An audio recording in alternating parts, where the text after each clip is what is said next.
So I just got back from Phoenix, Arizona, a week ago, maybe almost 2 weeks ago. And I was there because my dad's mom passed away. So I went down for her. Well, we didn't have a funeral, we had a celebration of life. And it was really tender to be there. And especially because my parents, who are serving a 3-year mission in the Philippines, they were able to come back for just like less than 48 hours. I really felt bad for them. They were in the air longer than they were on the ground, but it was so bittersweet to see my parents and just to be able to celebrate my grandma's life and reflect on all that she had done and been through and the people she had influenced and the person she was. And it really made me think about the scripture in Hebrews 12, looking unto Jesus, the author and finisher of our faith. And a lot has been said in, throughout time about letting God be the author and finisher of your story. And I've thought about that at times, but it was really interesting to me to be so intimately involved in the finish of someone's story. I don't think I've ever had that experience before. I mean, I was there for the last days of my grandpa's life, but I was 6 years old. So Millie's age. So I don't really remember a whole lot about that, although I do have very vivid memories. But this was just interesting to see kind of these last chapters close of my grandma's life. And for me personally, it was really special that I got to say goodbye to her over FaceTime. And it was the last day that she was coherent enough to have a conversation with someone. And, there were just some family dynamics and complications that made it difficult for me to get that chance. And there's a lot of just tons and tons of grandkids, great grandkids, and children of her own. And so getting kind of like a place in line to be able to have that conversation took a while. And it was an effort. But the day that it finally came together, it was just really tender that then I found out the very next day that she declined steadily. And then, kind of stayed in that place for a while. And then my uncle shared that. So my Uncle Brett is just everybody's favorite. Everyone loves Uncle Brett. And he gave one of the talks at her celebration of life. And he talked about her having a chance to make amends with one of her close family members who, they weren't sure if they were going to ever like get on the same page before she died, but that the last day that she was alive, that she was able to make this beautiful amends, both of these people with each other, my grandma and this other person. And my Uncle Brett said, I think she was waiting for that. I think that was the final thing that she needed to do on this earth before she went on to the next life. And so hearing those stories and then hearing, my dad shared also at the celebration of life that he had this really tender experience where he was able to go to lunch with my grandma, just my mom, my dad, and my grandma. The three of them went to lunch the last time that my dad saw my mom, and that they had these really special, sacred conversations that he didn't even share what they were at the celebration of life. But just the fact that that was something that wasn't something that they were always able to do, but she felt well enough and they had a great experience going to lunch and had the opportunity to have this like intimate conversation. All of these little things. And then, I mean, especially this one was our family being able to go down to Arizona right before my parents left on a mission. We decided, I mean, we were throwing around Hawaii, Mexico, and then somehow Arizona came up as an option to go, have all the families gather. And I think it was one of the like, oh, this will be more affordable for a lot of the kids to bring their families together. I could drive, Jake could drive, and then my sister flew. But and then also it was more affordable for us to just have a week-long vacation in Arizona. But the huge gift of that was that all of us got to meet with my grandma and have all of our kids meet her. So she got to meet all of the great grandkids from my dad's family, that part of the family tree. And there are children in our family who would have never met her. if we hadn't taken that vacation. She had met the girls, all of the girls for sure, but I don't think she had met our boys. And that's just due to her being, as she got older and it was harder for her to travel, she didn't come up like for Christmases anymore. And so anyway, it just was so cool that that happened to work out, where we took this family vacation to Arizona, where that wasn't necessarily the plan at first, but then it created a perfect opportunity for us to go spend time with her and have these tender moments where she got to take pictures with my kids, and she gave each of them this little stuffy, and they came home with that, and that was really special to them. And she had a really meaningful moment with each of our children. And then I know that my Uncle Brett was able to do the same thing with his family, where he was able to take all of his kids and their kids to go see my grandma just a couple months before that. And then my Aunt Sherry also was able to have all of her children come and see my grandma before she passed, including one of my cousins who lives in Germany now. So it was just really cool. And I know it doesn't always work out that way, and we'll talk about that, but it was really tender for me to see just the end of someone's life unfold and how many beautiful, tender mercies were there as she got closer and closer to completing her life. Yeah. Well, having gone through that a few times, I think it's interesting because I watched online, was here with our kids, and I watched over Zoom and caught a decent decent amount of the celebration. Yeah. It's pretty amazing to hear the narrative of someone's life, like the over kind of, obviously it's not like comprehensive by any means. It's people get up and talk for a few minutes, and that's kind of it. But what's conveyed is pretty amazing, because you hear the story and you hear the things that really meant a lot to people, that touch people, and the progression of somebody through their entire life, like right, what they did, and then how that process unfolded. So it's really amazing, and I think it can give you an overview, an idea of your own life, of like, wow, this is what I'm doing. And I think that we lose track of that on our just day to day, going about picking up kids from the school and, doing the stuff. There is a bigger picture that's happening. And that's my favorite thing about going to the temple weekly for sure, is having the opportunity to really zoom out and remember what the whole point of this earthly existence is. And as far as what we believe, which is we're here to gain a body, to be tested, to develop our character so that we can progress into the next life. This isn't the end all be all by any means. And so it's cool to go. For me, the temple is the place where I get that kind of check, like that refresh of like, oh yeah, that's the whole point. That's why we're here. And I especially feel like when the year that we started doing that was the year that your brother Dave died, and having that constant remembrance and reassurance that like this is just a moment was really helpful to me, at least when that was really raw and fresh and just felt so unfair and hard to explain or understand. And so I clung to that and became somewhat reliant on that vision, having God just remind me of the vision of the whole plan, and not just we're just here to live life and then die. And it's been really helpful to me through lots of different types of trials to go there and be like, yeah, that's right. That's what we're here for. That is the whole point. Yeah, there's a lot of cool little analogies about that. And I think it comes down to perspective and keeping an internal perspective, recognizing that life is just a one small part of an eternity of things that we'll do and ways that we'll grow.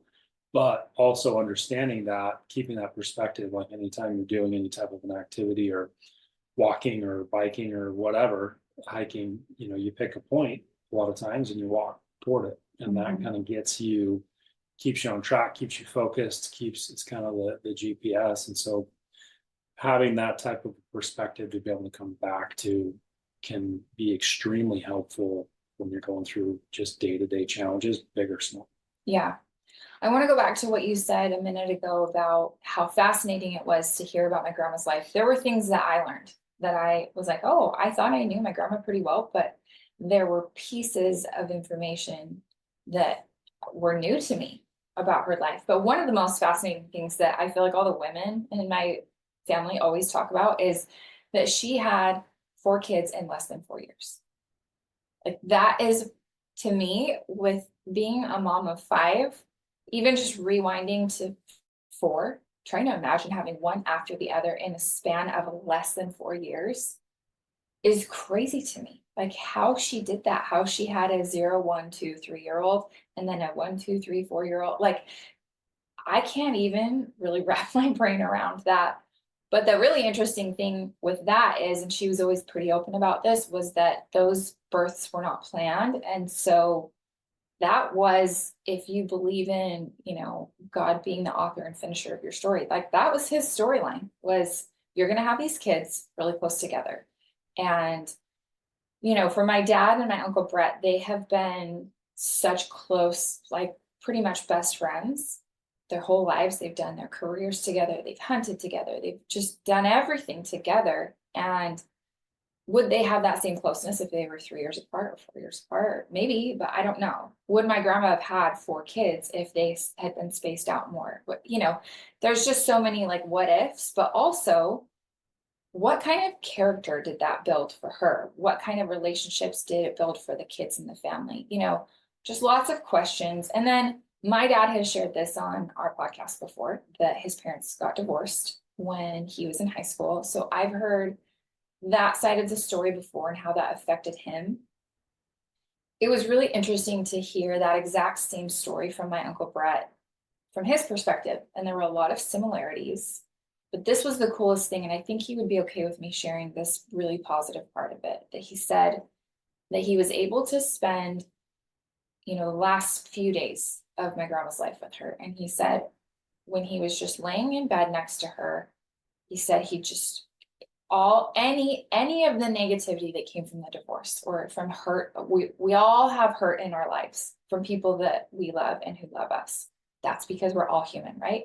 So instead of focusing on that hurt though, and my uncle Brett is a very forgiving, kind, loving person. So I know for a fact that he didn't interact with her with like resentment, but he just talked about how it completely melted away and that he was able to see her with the most pure eyes, the way that God sees her.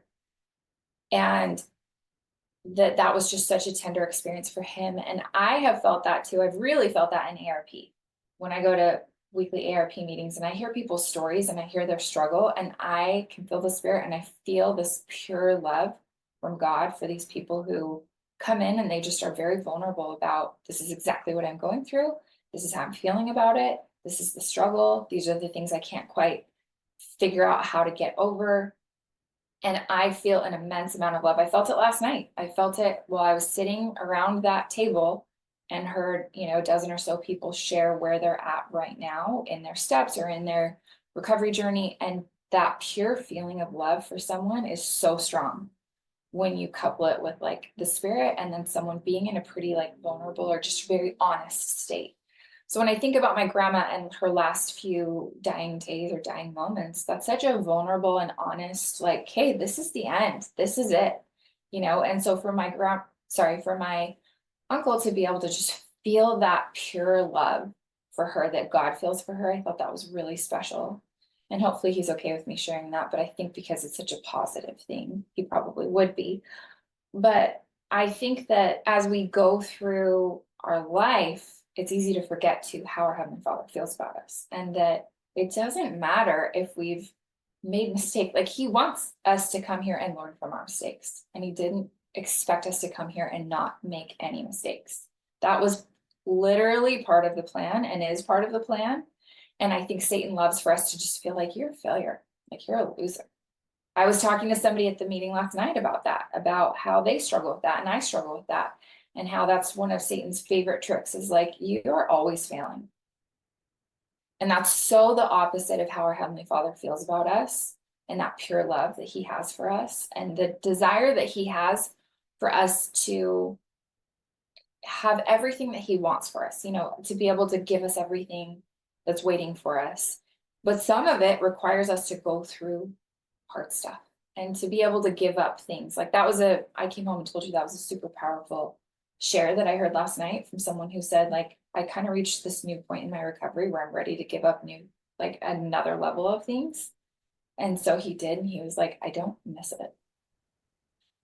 And I thought that was very profound. But in this, like there are things that we have to do to choose to give up or to choose to become closer to God.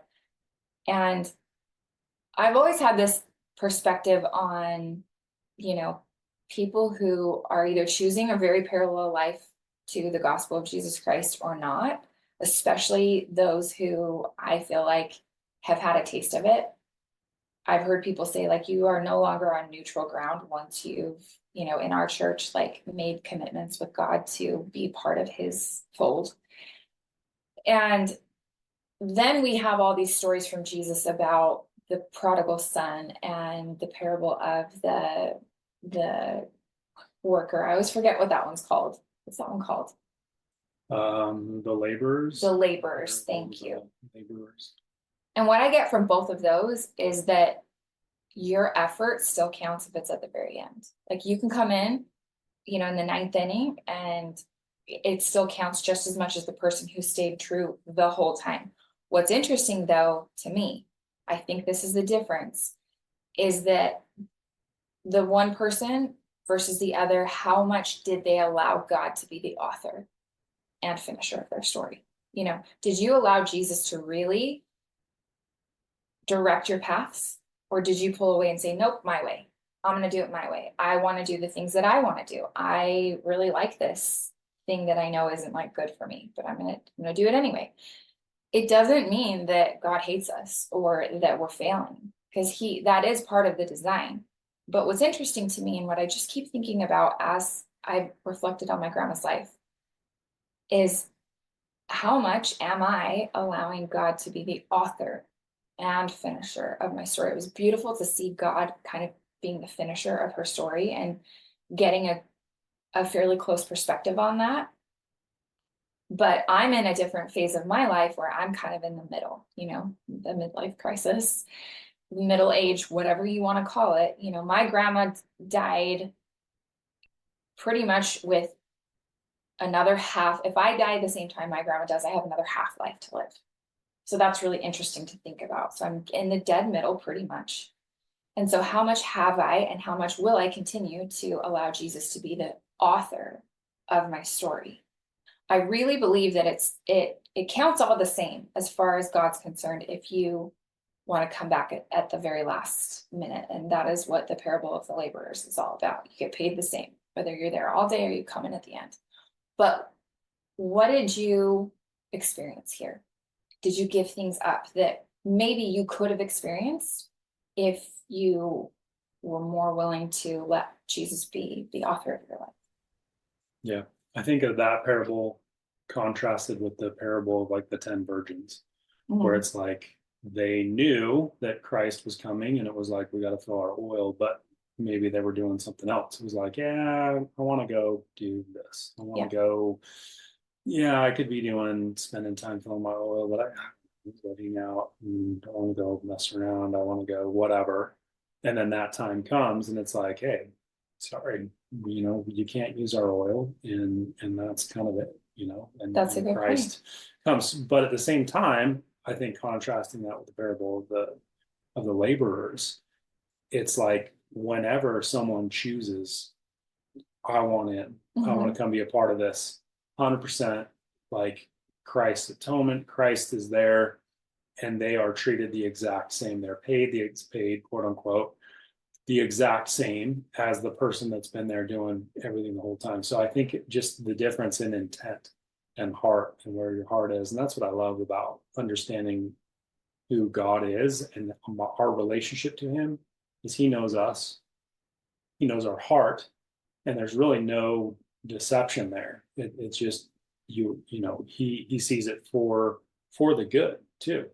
And I think a lot of times we can be like shamed or fearful or whatever, or whatnot, but God sees through that. He understands who we are. So just kind of a really interesting idea, but I love what you're saying about God being the author of our story. And I keep thinking about, there's a hymn that we sing in our current hymn book it's I'll go where you want me to go, dear Lord. And I think of our friend Brad, who was on the podcast, who was like, had to move from San Clemente to Provo for a job or something. And he loved San Clemente. And he's like, I'll go where you want me to go, dear Lord, even if it's Provo. Like, it was so funny. No So he said offense to this our in Provo church. listeners. Yeah, and our bishop at the time was from Provo, and so he said it was like super funny. He writes about it in his book.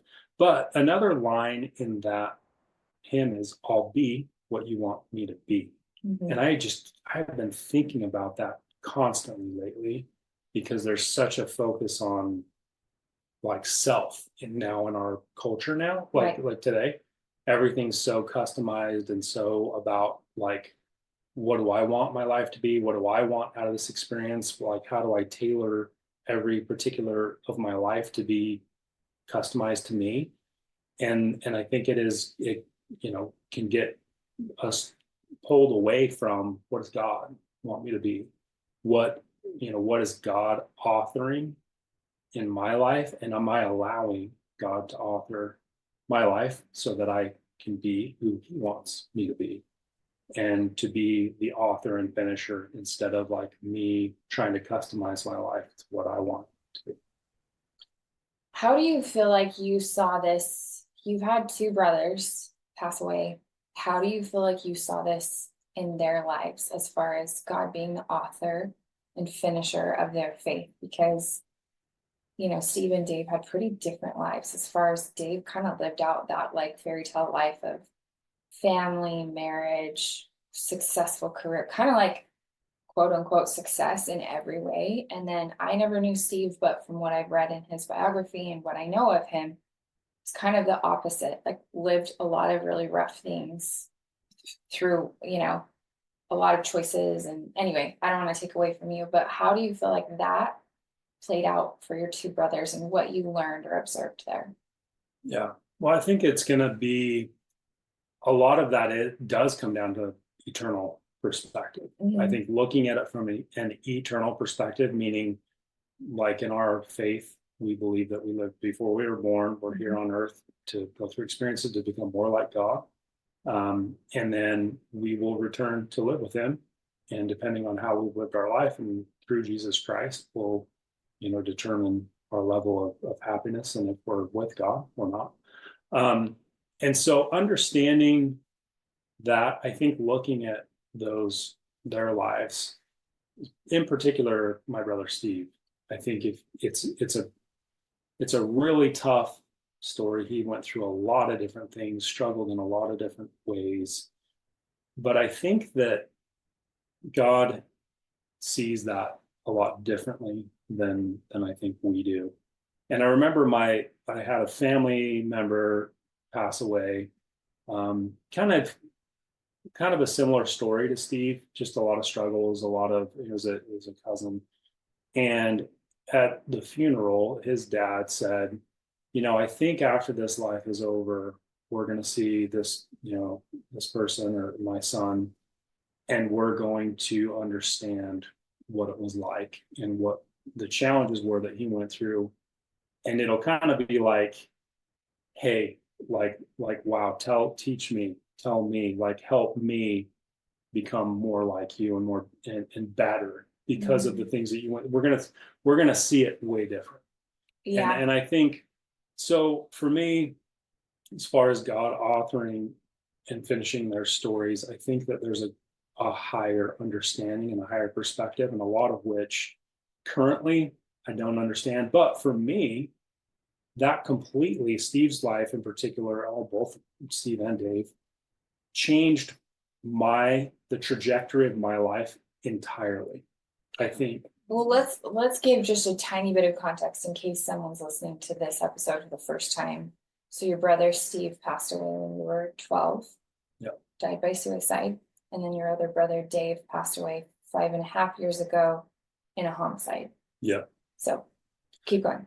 So with Steve, that was an absolute pivotal time in my life. And it was like I saw the world, and was very, like, at that point in my life, was very interested in like the world and what was cool and how do I, do all the fun things. And I saw a lot of, through what Steve was experiencing, and a lot of, his situation, a lot of like the partying and like the worldly view of like, yeah, this is awesome. Let's party and fun, and then alcohol and drugs and some of those things. I saw what happened, and I saw the path that took him down, and had conversations with him about it, and then ultimately led to kind of what the culmination of, I just saw what happened because of all of that. Yeah. And I think that played major factors in his ultimate death. And so that changed then going into middle school and seeing people start to drink and smoke and use drugs. It completely changed the way that I looked at it. Like, I know the ending of that story. Yeah. I don't want to be that or do that. And so it totally shifted. And I don't know what would have happened. I don't know if I would be a drug addict. I don't know if I'd be alive right now, or alcohol or whatever.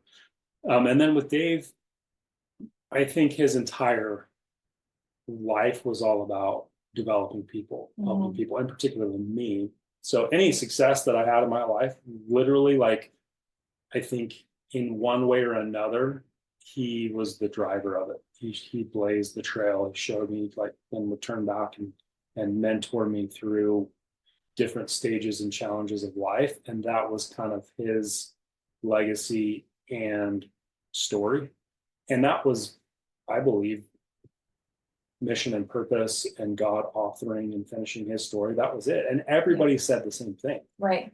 And so other people basically spoke the story at his funeral, at the viewing, and all the Or people, the candlelight, candlelight vigil, that like thing, all these people. like half the community turned out, and it was freezing in Utah, snow, ice, and all these people showed up in, one January night, and yeah, they all gave tribute in the same way that you are right now. Just all these people that like you had never heard of. You're like, I had no idea how many people he mentored and made each of those people feel like you're the most important person in their life. Yeah. So I mean, that's really how they each impacted me, both in a different way, but absolutely equally important. Yeah, one of the most tender things I remember too that was shared at Dave's funeral were these little, just like I was talking about with my grandma, these little tender mercies of things where it was like, gosh, did he know that his life was maybe going to end soon, where he like changed his whole career so that he could spend more time at home and do things like color with one of his daughters after school, and that he wrote some letters that people discovered that were like, wow, how would he have known? Just as far as being the finisher, even though he died in an extremely tragic way, there were other cool things too that happened that was like provided this closure, I think, for in some ways, clearly not in every way, but in some ways, that it felt like the only way these little things could have happened is if God orchestrated them. Do you remember some of those? Totally. Well, I think a lot of the journal entries that he had spoke to that. And I think just different conversations that he had with key people, and that just stuck with them. And then now in the context of him passing away, like how that completely shaped them or molded them, or maybe they're, doing things differently or whatever. But I think that, I mean, God's always speaking to us. It's a challenge. It's a matter of like, are we listening or not? Or depending on where we're at. But I think when we listen, we can get impressions. And I believe my faith would tell me that Dave got a lot of impressions of like, to write things, to share things, to have conversations with people, and maybe not with the intent of like knowing that, oh, his life was going to come to an end, but just simply following a thought. And there's so many different examples in scripture and different in things where someone maybe didn't know what they were doing or why, but they just felt impressed to do something, and it was turned out to be hugely important or vital or life-changing in some. Yeah. I also want to talk about an idea that Camille Johnson talked about in her talk. She gave a talk on this whole concept of, are you letting Christ be the author and finisher of your story? And she says, like, would you write your trials into your story? And every good story has that character development of like the character is like facing something super hard and they feel almost defeated by it. They have no idea how they're going to get through it. And then they do. And a lot of times it's a mentor, like you're talking about with Dave. Sometimes it's just personal character development. But notwithstanding, any good story has that character development where people rise above and they become more than they were. But at the same time, I think a lot of us are praying for ease, for take this away from me, for how can I feel more comfortable? And how can we make these hard things go away? And so having total trust in God, I think, and I have not arrived in this at all. I am very much still in beginner learning stages of it and really trying to improve in this, but allowing God to mold and shape us into who we need to be, I think includes having faith that He's going to help you through your trials in His time and in His ways. Because if we just got everything we asked for the second we asked for it, it'd be a pretty boring story. If God was a vending machine and you could just say, end trial, restart, like, what would we learn? And I think about the things that have made our marriage closer and stronger. They have been the gnarly things that have made us who we are as individuals and as a couple. Yeah, no, I totally would agree with that. I was just thinking of, there's a lot of cool, I wish I had like the full grasp of this, but like, forging steel or metal, or there's like a purification process that it goes through. Now you always think of those like the old school, you got the blacksmith hammering on the piece of iron that's red hot. And in that fact, like that hammering, that process of purifying and hardening the steel, it makes it into something different. And it makes it into something that's stronger, that's better, that's more resilient, that's more able to do certain things. And I really think that. I think about our marriage is totally different. I mean, our relationship is totally different than it was when we were first dating or even first married. Yeah. And I think it's because of the stuff that was really hard. Right. Like the challenges, like that forging process for us, our marriage is 100% different than it was prior to that. And it's because of the hard stuff, Well, give me an example. What do you think? One thing that's changed? One thing that's changed. I think our love and appreciation for each other. And I think our trust that, like, I know for a fact you will follow God. Like, whatever God asks you to do, like, I know 100% you will do it. To the degree of, like, no questions asked.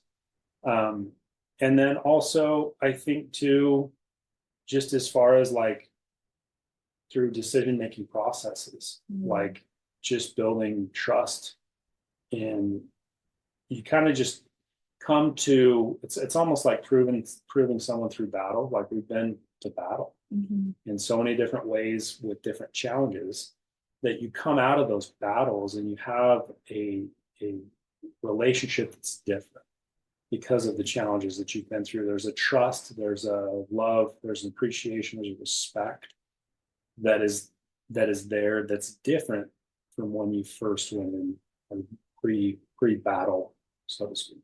Right.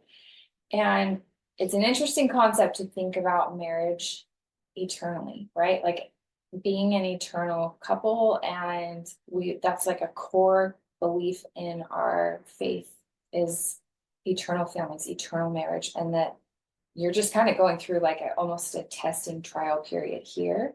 And then you get to do really cool things in the next life. And how well are we preparing ourselves for that. I think about that all the time. Like, I don't know if I've ever told you this, but I think about the fact that you draw so well, and that if we ever have to architect anything, that you actually know what you're doing with that. But also, I think people skills, teaching, learning, like all of these things that we spend time developing here help us in the next life. And so I think even the fact that, we've learned through recovery how to live a different design of marriage has benefited a lot of other people. But we couldn't have learned that without the struggle. We basically had to earn that. We had to go through enough hard stuff to force us into another level, like, leveling up to, okay, we make amends immediately, or we trust each other. Like you said, I have been doing these Instagram reels about, do you check your husband's phone? Are you obsessing or worrying about what might be going on behind your back? And I used to live that way. I used to live that way of just like all the time, worst case scenarioing everything, and just kind of waiting, like bracing myself for the next hard thing. I do not live my life that way anymore. And I'm not even tempted to look at your phone, but when I have thought about it in the past, I'm like, it's between you and God, you know? And there are people who disagree with me, and that's okay. But that is a level that I had to earn. I had to work for that. I had to go through a lot of the hard things to the point where I was at a rock bottom and said, okay, God, build me back up, because I am broken to the very bottom. I'm at the bottom level. We got to start going back up. And that's when I did the steps and worked through codependency. Still something that I work on all the time, but I just think about God being the author and finisher of our story. Like, if you go back to when we were dating, and you go back to like some of those struggles that we went through, calling off our engagement and then getting re-engaged, and the day that we got married, and how much just pure joy and confidence I felt when we got married, there was no question in my mind, this is the right thing. This is what God wants. And now to see the progression of that and what he's taken us and turned us into is very cool. And, it makes me really excited to see what the next half of our life will bring. But I think going back to, are you letting Jesus be the author and finisher of your story? It's very tempting when you are faced with a new trial to be like, not this one. Nope. I'll go back to some of the others that I'm more comfortable with, or that I've figured out how to deal with, but I'm not doing this one. And I remember, and I know I've shared this before, when I was going through postpartum depression and I was obsessed with, when is this going to end? My therapist would say, the more you resist this, the longer it's going to take. But it's hard to put your trust in God when it comes to trials. Like, I trust that you know what's good for me more than I do, because it doesn't feel good to fall down and skin your knee and have to get up and try again. Yeah. And that's the over kind of like that eternal perspective, and Yes. understanding who God is and his relationship to us, or like me. That's where I struggle, or the times that I struggle is where I forget that, is I forget who God is, that he's a loving Father in heaven. And it's kind of like that scripture that talks about, like, if a son prays or asks his father for bread, he's not going to give him a stone. Mm-hmm. And I think for a long time I was afraid to pray and be like, God, what do you want me to do? Because I was worried I was going to get some gnarly trial or like some ask that was going to be beyond my capabilities. But understanding that God knows us better than we know ourselves, then it's like, yeah, he's not going to give us something that is going to be outside of our ability, with his help, to overcome, work through, get through. But again, I think the key is with God's help. And there's a lot of cool things and a lot of cool scriptures that talk about that. And I think the first 3 steps of the 12 steps have to do with that, where it's like, on my own, I can't, but with God, I can. So step 3 is, I'm going to surrender. I'm going to let him kind of be the author and finisher of my story. Right. And if you think about what you want your life to represent, or how you want to help others, you don't want a boring vanilla life that had no struggle. You really don't. I think sometimes we think we do, but you want to become the person God knows you can become, but that unfortunately means you got to go through hard things. And this is what Camille Johnson said. She just put it beautifully in this talk, Invite Christ to Author Your Story. She said, frankly, few of us would probably write into our stories the trials that refine us. But don't we love a glorious culmination of a story we read when the protagonist overcomes the struggle? Trials are the elements of the plot that make our favorite stories compelling, timeless, faith-promoting, and worthy of telling. The beautiful struggles written into our stories are what draw us closer to the Savior and refine us, making us more like him. And then she talks about David and Goliath, and later on she talks about Esther, and just these people who had to go through very courageous and unique things where they couldn't look to someone else and be like, well, they did it, so I can do it. Sometimes this stuff is just all for you. This trial was perfectly tailored just for you. But I feel like most of the time, maybe not always, most of the time I can look back and at least see what I learned from it, even if I can't fully make sense of it. Yeah. And I think there's a lot of things too that we're not going to get the full perspective in this life. Like there are things, especially with like my brother's deaths. Yeah. I still don't understand. I still don't know, but I have trust and faith or a hope, maybe, that I will someday. And I'll look back and I'll be like, that makes sense. And that was everything worked out exactly, perfectly, exactly how God would want it to work out or intended it. And therefore, like, because of it was perfectly imperfect. And so I think having that understanding and having that's where the faith component comes in, where it's like you do have to kind of live by faith. And sometimes I even think that's a lot to ask. There in certain trials for me, it's like it's just a hope. And I think there's scriptures in the Book of Mormon that talk about that. That whatever degree of belief, hope, faith that we can put out, God will take that and work with it and multiply that hope into faith that can move mountains. Yeah, I want to just end with this. It's one of my favorite things. I always have it bookmarked in my gospel library. But it's from the teachings of Spencer W. Kimball. So it's chapter 2, Tragedy or Destiny. We can link it in the show notes. But he says, 2 automobiles crashed when one went through a red light and 6 people were killed. Why would God not prevent this? Why should the young mother die of cancer and leave her 8 children motherless? Why did the Lord not heal her? A little child was drowned. Another was run over. Why? And then he goes on to say, did our Father in heaven cause the collision of the cars that took 6 people into eternity? Or was it the error of the driver who ignored safety rules? Did God take the life of the young mother or prompt the child to toddle into the canal or guide the other child into the path of the oncoming car? Did the Lord cause the man to suffer a heart attack? Was the death of the missionary untimely? Answer if you can. I cannot, though I know God has a major role in our lives, I do not know how much he causes to happen and how much he merely permits. Whatever the answer to this question, there's another I feel sure about. Could the Lord have prevented these tragedies? The answer is yes. The Lord is omnipotent with all power to control our lives, save us pain, prevent all accidents, drive all planes and cars, feed us, protect us, save us from labor, effort, sickness, even from death if he will. But he will not. We should be able to understand this because we can realize how unwise it would be for us to shield our children from all effort, from disappointments, temptations, sorrows, and suffering. The basic gospel law is free agency and eternal development. To force us to be careful or righteous would be to nullify that fundamental law and make growth impossible. If all the sick for whom we prayed were healed, if all the righteous were protected and the wicked destroyed, the whole program of the Father would be annulled, and the basic principle of the gospel, free agency, would be ended. No man would have to live by faith. If joy and peace and rewards were instantaneously given to the doer of good, there could be no evil. All would do good, but not because of the rightness of doing good.